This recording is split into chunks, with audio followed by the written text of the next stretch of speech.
பார்த்து கொண்டிருப்பது 24 நியூஸ் தமிழ்.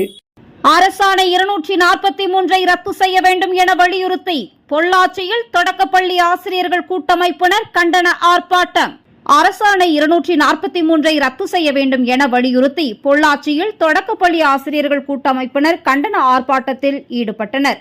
தமிழகம் முழுவதும் நடைபெறும் அரசாணை 243 படி நடைபெறுகின்ற கலந்தாய்வை ரத்து செய்ய வலியுறுத்தி தமிழ்நாடு தொடக்கப்பள்ளி ஆசிரியர்கள் கூட்டமைப்பு மற்றும் டிட்டோ ஜாக் அமைப்பினர் போராட்டம் நடத்தி வருகின்றனர்.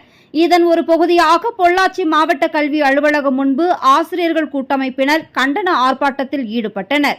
அப்போது அரசாணை எண் 243 ரத்து செய்ய வலியுறுத்தியும் தமிழக அரசுக்கு எதிராகவும் கண்டன கோஷங்கள் எழுப்பப்பட்டது. இதில் 200க்கும் மேற்பட்ட ஆசிரியைகள் ஈடுபட்டனர்.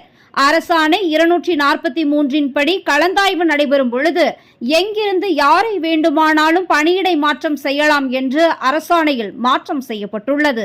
இது 95% ஆசிரியர்களுக்கு மிகப்பெரிய பாதிப்பை ஏற்படுத்தியுள்ளது. கலந்தாய்வு நடைபெறுவதற்கு முன்னதாகவே பல இடங்களில் ஆசிரியர்கள் இடமாற்றம் செய்யப்பட்டுள்ளது.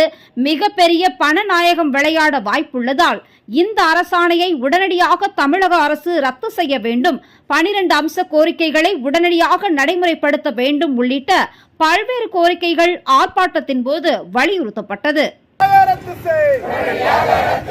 தமிழக அரசே கல்வித்துறையே